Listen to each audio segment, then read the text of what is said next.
ತುಂಬ ಇಂಟ್ರೆಸ್ಟಿಂಗ್ ವಿಚಾರ ಅಂತಂದರೆ ನೀವು ವಿಷ್ಣು ಅವರ ಕುಟುಂಬಸ್ಥರಲ್ಲ, ಆದರೂ ಕೂಡ ವಿಷ್ಣು ಅವರ ಚಿತೆಗೆ ಅಗ್ನಿಸ್ಪರ್ಶ ಮಾಡುವಂಥ ಅವಕಾಶ ನಿಮಗೆ ಸಿಗುತ್ತೆ. ಯಾವ ಕಾರಣಕ್ಕೆ, ಅಷ್ಟೊಂದು ಪ್ರೀತಿ ಏನಕ್ಕೆ ಅಂತ? ಅವ್ರ ಜೊತೆಗೆ 35 ವರ್ಷಗಳ ಕಾಲ ಇದ್ದು ಅವ್ರ ಕುಟುಂಬದಲ್ಲಿ ಒಬ್ಬನು ಅನಿಸ್ಕೊಂಡು ಒಂದು ಹೆಸರನ್ನು ತೊಗೊಂಡಿದ್ದಕ್ಕೋಸ್ಕರ ಈ ಒಂದು ಇದು ಸಿಕ್ಕಿದೆ ನನಗೆ. ಯಾಕೆಂದರೆ ಅಷ್ಟೊಂದು ಪ್ರೀತಿ ವಿಶ್ವಾಸದಿಂದ ನಾನು ನೋಡ್ತಾ ಇದ್ದರು. ನಾನು ಸಹ ಅವ್ರನ್ನ ಅಷ್ಟೇ ಇದರಿಂದ ನೋಡ್ತಾ ಇದ್ದೆ. ಅವ್ರ ಕುಟುಂಬದವರೆಲ್ಲರಿಗೂ ನನ್ನ ಮೇಲೆ ಭಾಳ ಆತ್ಮೀಯವಾದಂಥ ಪ್ರೀತಿ ವಿಶ್ವಾಸ ಇತ್ತು. ಆ ಒಂದು ಇದಕ್ಕೋಸ್ಕರ ನನಗೆ ಈ ಒಂದು ಕೆಲಸ ಸಿಕ್ತು ಅಂತ ನಾನು ಭಾವಿಸ್ತೇನೆ. ಸರ್, ಅದು ಎಲ್ಲೇ ತನಕ ಇರ್ಬೋದು, ಬಟ್ ಆ ಸಂಸ್ಕಾರನ ಬಂದಾಗ ಅದಕ್ಕೊಂದು ರೀತಿ ನೀತಿ ಇರುತ್ತೆ, ಅದಕ್ಕೆ ಕೇಳ್ತಾರೆ. ಬಟ್ ಇಲ್ಲಿ ಒಂದು ವಿಚಾರ ಅಂತಂದರೆ ಅವ್ರ ತಾಯಿಯವ್ರದ್ದು ನೀವೇ ನಿಂತ ಕೆಲಸ ಮಾಡ್ತೀರಿ, ಅಂತ್ಯಕ್ರಿಯೆ ಮಾಡಿಸ್ತೀರಿ. ಈಗ ವಿಷ್ಣು ಸರ್ದು ಕೂಡ ನೀವೇ ಮಾಡಿಕೊಡ್ತೀರಿ ಅಂತ್ಯಕ್ರಿಯೆ. ನನಗೆ ಗೊತ್ತೇ ಇಲ್ಲ, ನನಗೆ ಈ ಥರ ನನಗೆ ಒಂದು ಇದು ಸಿಗತ್ತೆ ಅನ್ನೋದು ಗೊತ್ತಿಲ್ಲ. ಇದು ಯಾರಿಗೂ ಸಿಗದೆ ಹೋದಂಥದ್ದು. ಇದು ಇಷ್ಟು ಜನ ಇರೋದ್ರೆ ಆದರೂ ನನ್ನನ್ನೇ ಕರೆದು ಮಾಡಿಸ್ತಾರೆ ಅಂದರೆ ನನ್ನ ಒಂದು ಮಗನ ಸ್ಥಾನದಲ್ಲಿ ನೋಡಿರ್ತಾರೆ.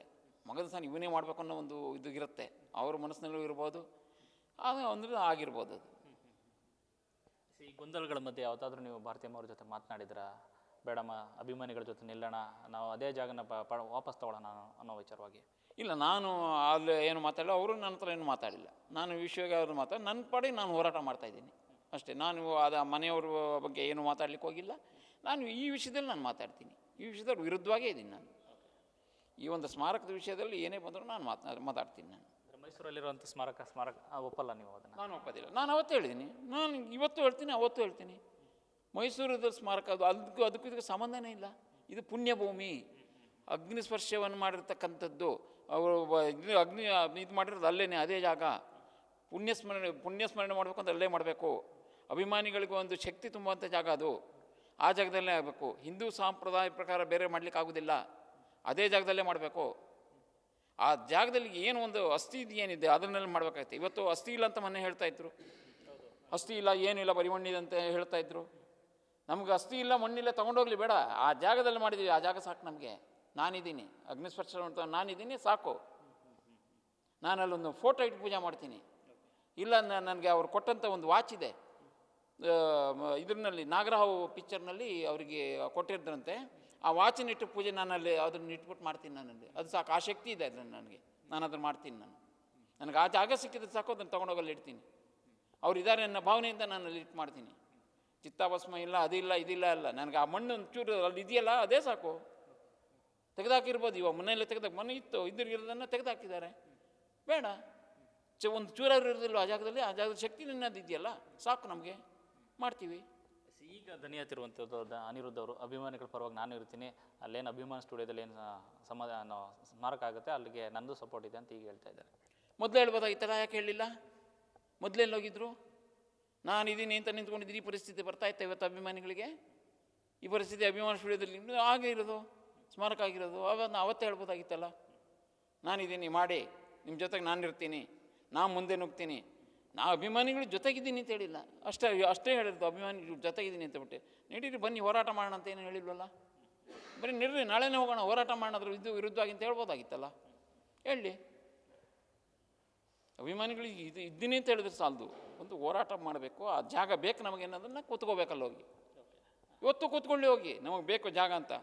ನಾವು ಹೇಗೆ ಕಾನೂನಿನ ಮುಖಾಂತರವಾಗಿ ಹೋರಾಟ ಮಾಡ್ತಾ ಇದ್ವಿ, ಒಬ್ಬೊಬ್ಬರು ಒಂದೊಂದು ರೀತಿಯಲ್ಲಿ ಹೋರಾಟ ಮಾಡ್ತಾ ಇದ್ದಾರೆ. ಇವತ್ತು ನಾನು ಒಬ್ಬನೇ ಅಲ್ಲ, ನಮ್ಮ ಸಂಘಟನೆ ಒಂದಲ್ಲ, ನಾವು ಕಾನೂನಿನ ಮುಖಾಂತರವಾಗಿ ಹೋಗ್ತಾ ಇದ್ದೀವಿ. ಬೇರೆ ನಾವು ಉಪವಾಸ ಸತ್ಯಾಗ್ರಹವನ್ನು ಮಾಡಿದ್ವಿ, ಭಾಳಷ್ಟು ಹೋರಾಟಗಳನ್ನು ಮಾಡಿದ್ವಿ. ನಾನು ಇವತ್ತು ಎಲ್ಲ ಅಭಿಮಾನಿಗಳನ್ನು ಕರಿತಾ ಇದ್ದೀನಿ, ಬನ್ನಿ ಎಲ್ಲರೂ ಒಂದಾಗಿ ಸೇರೋಣ, ಒಂದಾಗಿ ಸೇರಿ ಒಗ್ಗಟ್ಟಿನಿಂದ ನಾವು ಹೋರಾಟ ಮಾಡೋಣ ಅಂತ ನಾನು ಕರಿತಾ ಇದ್ದೀನಿ. ಇವತ್ತು ಬನ್ನಿ. ಸರ್, ಈಗ ಆ ಜಾಗದಲ್ಲಿ ಯಾವುದು ಅಸ್ಥಿ ಇಲ್ಲ ಅಂತ ಹೇಳ್ತಾರೆ, ಅದು ನಿಜನೇ? ಯಾಕೆಂದರೆ ಸಂಸ್ಕಾರ ಆದ ನಂತರ ಕೂಡ 2 ವರ್ಷದ ಜೊತೆಗಿದ್ರಿ. ಏನಾಯ್ತು ಸರ್, ಅಸ್ಥಿನ ಆಗಲೇ ತೊಗೊಂಡು ಹೋಗಿದ್ರ ಭಾರತೀಯಮ್ಮ ಅವರು ಬೇರೆ ಕಡೆ ಇಟ್ಟು, ಆನಂತರದಲ್ಲಿ ಈಗೇನು ಮೈಸೂರಲ್ಲಿ ಸ್ಮಾರಕ ಎಲ್ಲಿದೆ ಅಲ್ಲಿ ಒಂದಷ್ಟು ಇಟ್ಟಿರುವಂಥದ್ದು ಅಸ್ಥಿಯನ್ನು? ನನಗೇನು ಗೊತ್ತಿಲ್ಲ, ಮೈಸೂರಿನಲ್ಲಿ ಇಟ್ಟಿದ್ದಾರೆ ನನಗೇನು ಅನ್ನಿಸ್ತಾ ಇಲ್ಲ. ಇಲ್ಲಿ ಒಂದು ಡ್ರಮ್ನಲ್ಲಿ ಇಟ್ಟಿದ್ವಿ, ಅದನ್ನೂ ಇಲ್ಲ, ಅದನ್ನು ವಿಸರ್ಜನೆ ಮಾಡಿದ್ದಾರೆ ತೊಗೊಂಡೋಗಿ.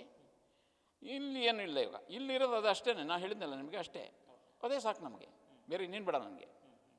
ಅಲ್ಲಿ ಏನು ಮಾಡೋದು ನನಗೆ ಗೊತ್ತಿಲ್ಲ, ಅದು ಬೇಕಾಗಿಲ್ಲ ನನಗೆ. ಇಲ್ಲಿ ನನಗೆ ಅಷ್ಟೇ ಸಾಕು. ನನಗೆ ನಮ್ಮ ಅಭಿಮಾನಿಗಳಿಗೋಸ್ಕರ ನಾವು ಮಾಡಲೇಬೇಕು, ಪಣ ತೊಟ್ಟು ನಿಂತಿದ್ದೀವಿ, ಮಾಡ್ತೀವಿ. ಕೊನೆಯದಾಗಿ ಕೆ ಮಂಜು ಅವರೆಲ್ಲ ಸೇರಿ ಈಗ ಒಂದಷ್ಟು ಜನರ ಸಾಥ್ ಸಿಕ್ಕಿದೆ. ಈಗ ಕಾರ್ತಿಕ್ ಅವ್ರಿಗೂ ಕೂಡ ಕರೆದು ಮಾತನಾಡಿದರೆ ಈಗಾದರೂ ನ್ಯಾಯ ಸಿಗುತ್ತೆ, 10 ಗುಂಟೆ ಜಾಗನಾರು ಸಿಗುತ್ತೆ ಅನ್ನೋ ನಂಬಿಕೆ ಇದೆ ಸರ್? ಕೆ ಮಂಜು ಅವ್ರು ಹೇಳಿದರು, ಕಾರ್ತಿಕ್ ಅವ್ರ ಹತ್ರ ಮಾತಾಡಿದ್ದೀನಿ, ಎಲ್ಲ ಮಾಡ್ತೀನಿ ಅಂತ ಹೇಳಿದ್ರೆ, ಕಾರ್ತಿಕ್ ಅವ್ರು ನಿಜವಾಗ್ಲೂ ಮಾಡಿಕೊಟ್ರೆ ಅವರು ದೊಡ್ಡ ಹೀರೋ ಆಗ್ತಾರೆ. ಅವರು ಕರ್ನಾಟಕದಲ್ಲೇ ದೊಡ್ಡ ಹೀರೋ ಆಗ್ತಾರೆ. ಅವ್ರಿಗೆ ಧನ್ಯವಾದಗಳನ್ನ ನಾನೇ ತಿಳಿಸ್ತೀನಿ. ಅದನ್ನು ಮಾಡಿಕೊಡ್ಲಿ ಅದನ್ನು ಕೆ ಮಂಜುವರು ಮಾತಾಡಿದ್ದೀನಿ ಅಂತ ಹೇಳಿದ್ರೆ, ಕೆ ಮಂಜುವ್ರು ಇವಾಗಲ್ಲ, ಮೊದಲು ಡಿ ಸಿ ಅವ್ರ ಜೊತೆಗೆ ಬಂದಿದ್ದರು, ಸರ್ವೆ ಮಾಡೋ ಕೆ ಮಂಜುವರು ಇದ್ದರು. ಮಧ್ಯದಲ್ಲಿ ಸ್ವಲ್ಪ ಇರಲಿಲ್ಲ ಅಷ್ಟೇ. ಅವ್ರಿಗೆ ಕೆಲಸದ ಹತ್ರ ಹೋದರು ಅಷ್ಟೇ. ನಾವು ಹೋರಾಟ ಮಾಡ್ತಾನೆ ಇದ್ವಿ. ಕೆ ಮಂಜುವ್ರು ಮತ್ತೆ ಬಂದಿದ್ದಾರೆ ಇವಾಗ.